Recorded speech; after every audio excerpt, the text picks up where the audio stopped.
জোনাই উচ্চতৰ মাধ্যমিক বিদ্যালয় খেলপথাৰত আজিৰ এই যি আমাৰ সভাস্থলীত উপস্থিত থকা সাংবাদিক কৰ্মীসকল, আমাৰ মাজত উপস্থিত থকা জোনাই আঞ্চলিক ছাত্ৰ সন্থাৰ বিষয়ববীয়াসকল, জোনাই আঞ্চলিক ছাত্ৰ সন্থাৰ উদ্যোগত আৰু বৃহত্তৰ জোনাইবাসী ৰাইজৰ সহযোগত অনুষ্ঠিত হোৱা ৫৫তম জোনাই ৰঙালী বিহু সন্মিলনৰ সভাপতি শ্ৰদ্ধাৰ প্ৰাণজিৎ পেগু ছাৰ, আমাৰ মাজত উপস্থিত থকা যুটীয়া কাৰ্যকাৰী সভাপতি শ্ৰদ্ধাৰ ডক্টৰ অতুল হাজৰিকা ছাৰ আৰু দীপাংকৰ দলে ডাঙৰীয়া, আৰু আজিৰ এই সভাত উপস্থিত থকা উদযাপন সমিতিৰ অন্য বিষয়ববীয়াসকল, যিহেতু আপোনালোক সকলোৱে জ্ঞাত যে জোনাই আঞ্চলিক ছাত্ৰ সন্থাই ৮, ৯ আৰু ১০ মে' তাৰিখে বৰ্ণাঢ্য কাৰ্যসূচীৰে ৫৫তম জোনাই ৰঙালী বিহু সন্মিলনখনি উদযাপন কৰাৰ প্ৰস্তুতি চলাইছিল। আৰু যি আমাৰ চুবুৰীয়া ভাৰত পাকিস্তান সীমান্তত সৃষ্টি হোৱা যুদ্ধৰ পৰিৱেশ আৰু জাতীয় সুৰক্ষা আৰু স্থিতিশীলতাৰ ক্ষেত্ৰত উদ্ভৱ হোৱা সংকটজনক পৰিস্থিতিৰ বাবে আমি জোনাই আঞ্চলিক ছাত্ৰ সন্থা আৰু বৃহত্তৰ জোনাইবাসী ৰাইজৰ সহযোগত অনুষ্ঠিত হোৱা যি জোনাই ৰঙালী বিহু সন্মিলনখনিৰ শেষৰটো কাৰ্যসূচী অৰ্থাৎ ১০ মে' তাৰিখে যি আমাৰ সম্বন্ধই সাংস্কৃতিক শোভাযাত্ৰা আৰু মুকলি সভা আৰু যি সাংস্কৃতিক সন্ধিয়া সকলোখিনি কাৰ্যসূচী আমি ১০ তাৰিখৰ সকলোখিনি কাৰ্যসূচী আমি বাতিল কৰাৰ সিদ্ধান্ত গ্ৰহণ কৰিছোঁ। গতিকে আজিৰ এই প্ৰেছ মিটত আমাৰ মাজত উপস্থিত থকা ৫৫তম জোনাই ৰঙালী বিহু সন্মিলনখনিৰ উদযাপন সমিতিৰ কাৰ্যকৰী সভাপতি ডক্টৰ অতুল হাজৰিকা ছাৰক আমি ৰাইজৰ উদ্দেশ্যে যি আমাৰ ৫৫তম জোনাই ৰঙালী বিহু সন্মিলনখনিৰ যি শেষৰটো কাৰ্যসূচীৰ বাতিল কৰাৰ বিষয়ে বক্তব্য দাঙি ধৰিবলৈ অনুৰোধ জনাইছোঁ। ২২ এপ্ৰিলত গোটেই বিশ্বজুৰি স্তম্ভিত আৰু বিশ্বক কঁপাই তোলা যি নাৰকীয় বৰ্বৰোচিত ঘটনা পেহেলগামত সংঘটিত হৈছিল, কোনো উন্নত বা সভ্য জাতিয়ে বা সভ্য দেশে সেই কথাটো সহ্য কৰি থকাটো নৈতিকতাৰ বিৰোধী হ'ব।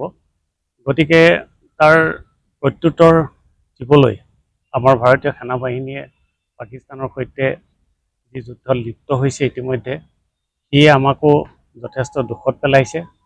আমি এই সময়খিনিত দেশ আৰু জাতিৰ বাবে আমাৰ মনত থকা যি দেশপ্ৰেম, একতা, ভাতৃত্ববোধ, এইখিনি আমি এতিয়া দেখুওৱাৰ সময় আহিল। যিহেতু আমি প্ৰত্যেকজনেই সচেতন ভাৰতীয় নাগৰিক, গতিকে আমি সচেতন ভাৰতীয় নাগৰিক হিচাপে বৰ্তমান চৰকাৰ আৰু আমাৰ প্ৰতিৰক্ষা বাহিনীৰ ক্ষেত্ৰত যিখিনি আমি কৰিবলগীয়া, ক'বলগীয়া বা আমাৰ যিখিনি সজাগতাৰ প্ৰয়োজন আছে, সেইখিনিলৈহে আমি এতিয়া আগবাঢ়ি যোৱাৰ সময়।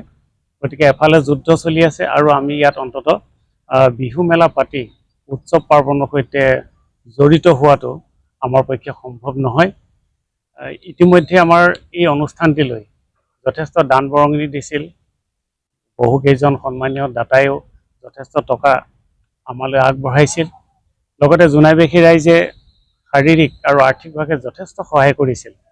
তথাপিও আমি তেখেতলোকৰ ওচৰত তথা জোনাইবাসী ৰাইজৰ ওচৰত ক্ষমা প্ৰাৰ্থী যে দেশৰ এই পৰিস্থিতিত আমি শেষৰ দিনৰ কাৰ্যসূচী পালন কৰিব নোৱাৰিম আৰু তাক বাতিল কৰিবৰ কাৰণে আজি আমি সাংবাদিক বন্ধুসকলক ইয়ালৈ মাতি আনিছিলোঁ, ৰাইজেও যাতে এই কথাখিনি গভীৰভাৱে উপলব্ধি কৰে আৰু অন্ততঃ উদযাপন সমিতি ফালে দুখৰ আঙুলি নুৱাব নালাগে। আমি সকলোকে সকলোৰে ওচৰত ক্ষমা প্ৰাৰ্থী। আপোনালোকক ইতিমধ্যে জোনাই আঞ্চলিক ছাত্ৰ সন্থাৰ উদ্যোগত আৰু বৃহত্তৰ জোনাইবাসী ৰাইজৰ সহযোগত এই বছৰ বিহু সন্মিলন উদযাপনৰ ৰূপালী জয়ন্তী বৰ্ষ আমি পালন কৰি আছিলোঁ। কিন্তু দুৰ্ভাগ্যবশতঃ আমাৰ গোটেই দেশত জৰুৰীকালীন সদৃশ এটা পৰিৱেশ সৃষ্টি হোৱাৰ কাৰণে আমি অনিচ্ছাকৃতভাৱে এই ৩ দিনীয়া কাৰ্যসূচীৰ যিটো বিহু সন্মিলন আমি দুদিনতে সামৰিবলৈ বাধ্য হৈছোঁ। যিহেতু ইতিমধ্যে আমাৰ দুদিনীয়া কাৰ্যসূচীৰ বিভিন্ন প্ৰতিযোগিতাবিলাক অনুষ্ঠিত হৈ গৈছে আৰু সেই প্ৰতিযোগিতাবিলাকৰ ইতিমধ্যে আমি তাৰ ৰিজাল্টবিলাকক আমি ঘোষণা কৰিছোঁ। থাকি গ'ল সেই বিজয়ী প্ৰাৰ্থীসকলৰ বঁটা বিতৰণী অনুষ্ঠানটো আমি শেষৰ দিনৰ কাৰ্যসূচীত আমি দিয়াৰ কথা কৈছিলোঁ। কিন্তু আমি যিহেতু তেওঁলোকক ইয়াত ৰাজহুৱাভাৱে সেই সন্মানখিনি যাচিব নোৱাৰাৰ কাৰণে আমি উদ্যোক্তাসকল বিশেষভাৱে বৰ দুখিত। সেয়ে আমি আপোনালোকৰ জৰিয়তে সকলো যিসকল ৰাইজে আমাক সহায় সহযোগ আগবঢ়াইছিলে তেখেতসকলৰ ওচৰতো আমি প্ৰাৰ্থনা জনাইছোঁ যাতে আমাক ক্ষমা কৰিব লাগে, যিহেতু আমাৰ এইটো অনিচ্ছাকৃত এটা পৰিৱেশৰ কাৰণে আমি বাতিল কৰিব লগা হৈছে।